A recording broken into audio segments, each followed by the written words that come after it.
प्यारे बच्चे, सुप्रभात। आज मैं वर्ग 5 विषय हिंदी पाठ 14 है और शीर्षक का नाम है चॉकलेट कैसे बनती। सबसे पहले हम प्रस्तावना की ओर चलते हैं। प्रस्तुत पाठ में अमेरिका में एक चॉकलेट कंपनी में काम कर रहे चाचा द्वारा अपने भतीजे और भतीजी को चॉकलेट निर्माण की विधि बताई गई है। आइए हम भी इसके निर्माण के बारे में जानकारी प्राप्त करें। कहने का मतलब है कि अपने भतीजे और भतीजी को कैसे चॉकलेट का निर्माण किया जाता है उसके बारे में इस पाठ में बताया गया है। तो अब हम पाठ की ओर चलते हैं। सबसे पहले हम यहाँ पर कुछ शब्दार्थ लिख दिए हैं, आप लोग देख लीजिएगा। यश और जया के चाचा जी अमेरिका में एक चॉकलेट कंपनी में काम कर रहे थे। किसके चाचा जी अमेरिका में चॉकलेट कंपनी में काम कर रहे थे? तो यहाँ पर होगा यश और जया के।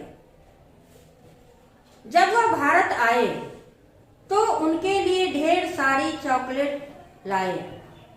यश और जया इतनी तरह की चॉकलेट देखकर दंग रह गए। दंग का मतलब होता है हैरान।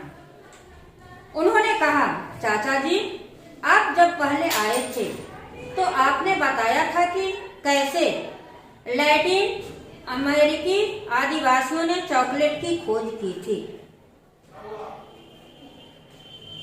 अब यहाँ पर भी एक प्रश्न उठता है कि चॉकलेट की खोज किसने की? तो इसका उत्तर होगा लैटिन अमेरिकी आदिवासी ने। लेकिन यह नहीं बताया गया कि चॉकलेट कैसे बनती है। कहने का मतलब है कि चॉकलेट कैसे बनती है यह नहीं बताया गया। चाचा जी मुस्कुराकर बोले, बेटा, चॉकलेट बनने की कहानी बहुत रोचक है। चॉकलेट में सबसे महत्वपूर्ण तत्व कोको नामक वृक्ष से प्राप्त होता है।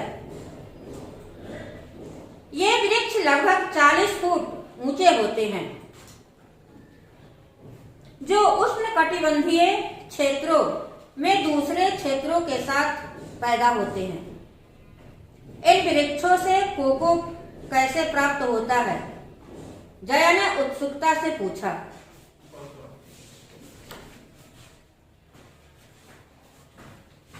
कोको वृक्ष पर बड़े बड़े फल लगते हैं जिनकी लंबाई 30 सेंटीमीटर तक होती है। ये बूढ़े पीले रंग के होते हैं। एक फल में 20 से 40 तक बीज निकलते हैं। बीज का ऊपरी खोल चमड़े की झिल्ली की तरह होता है। इसके अंदर से 2 गिरी निकलती है। कोको फल को चीरकर इसके बीजों को उसी के खोल में सरने दिया जाता है।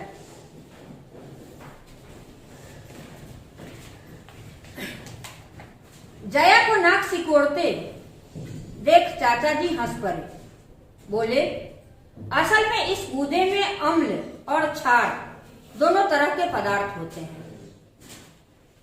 इससे इनके भीतर एक रासायनिक प्रक्रिया होती है। इससे इनके भीतर एक रासायनिक क्रिया होती है जिसे फर्मेंटेशन कहते हैं। इसमें इसके गूदे में खामीर उठता है जिससे इसका स्वाद बढ़ जाता है और इसमें सुगंध आने लगती है। इतने ज्यादा दिन इन्हें रखा जाए, स्वाद उतना ही बढ़ जाता है। कहने का मतलब है कि इसको जितना दिन रखा जाए तो उसका स्वाद बहुत बढ़ जाता है। आमतौर पर 1 सप्ताह तक इन्हें ऐसे ही रखा जाता है। इन बीजों को फिर सुखाने के लिए धूप में रखा जाता है। इस दौरान इनकी खुशबू को महसूस किया जा सकता है। बड़ी फैक्ट्रियों में इन्हें इलेक्ट्रिक ड्रायर्स से सुखाया जाता है।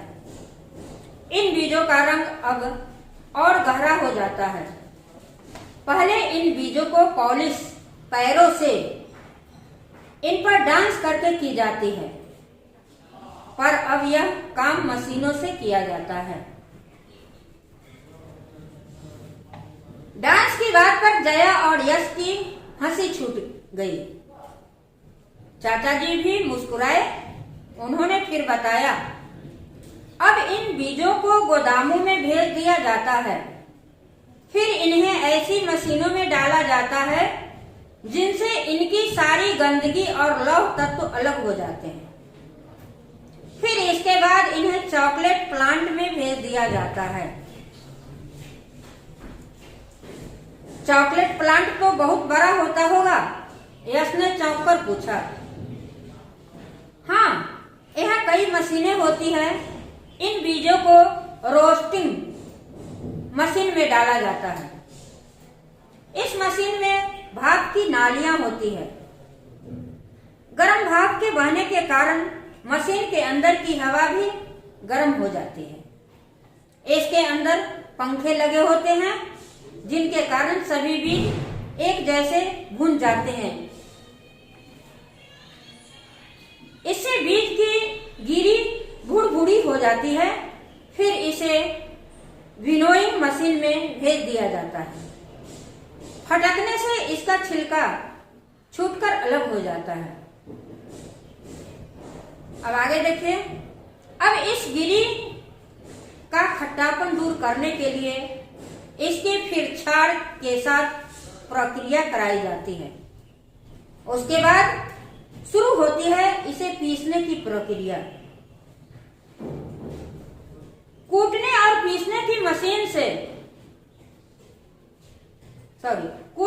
पीसने की मशीन में पहले कोको द्रव बनता है। फिर इस द्रव को भिगोया जाता है जिससे कोको बटर और केक बनता है। इस केक को फिर तोड़ने और पीसने वाले संयंत्र में ले जाया जाता है। कहने का मतलब मशीन में ले जाया जाता है, जिससे गहरे भूरे रंग का कोको पाउडर प्राप्त होता है। चाचा जी ने फिर बताया, चॉकलेट के निर्माण में कोको बटर, चीनी, दूध का पाउडर व वनीला आदि कुछ फ्लेवर मिलाए जाते हैं। यहाँ पर प्रश्न उठ सकता है, चॉकलेट के निर्माण में किस चीज की जरूरत होती है? तो हम यहाँ पर बताएंगे कोको बटर, चीनी, दूध पाउडर, वनीला। इसके लिए किसी द्रव की आवश्यकता होती है जिससे ये घुल सके। स्वचालित मशीनों से यह मिश्रण डोजिंग और मिक्सिंग प्लांट में चलाया जाता है। कहने का मतलब है ये सब चीज को मिक्स किया जाता है। यहाँ इसका पेस्ट बन जाता है। अब इस पेस्ट को कंचिंग मशीन में भेज दिया जाता है, जिससे चॉकलेट की ढलाई के वक्त इसमें से चिपचिपाहट और नमी के अंश दूर हो जाए। सांचों में ढली चॉकलेट को मशीन से सुखाकर पैकिंग डिवीजन में रैपिंग के लिए भेज दिया जाता है। जया ने गहरी सांस लेते हुए कहा, तो ऐसे बनती है चॉकलेट फैक्ट्री में? तब चाचा जी ने बताया कि उनकी कंपनी के भारत में भी प्लांट हैं। एक दिन वह दोनों को चॉकलेट प्लांट दिखाने जरूर ले जाएंगे। यह सुनकर यश और जया के चेहरे खिल उठे। बच्चे, आपने इस कहानी में कैसे चॉकलेट बनती है इसके बारे में आप लोग जाने। इस वीडियो को देखिए, सुनिए। धन्यवाद।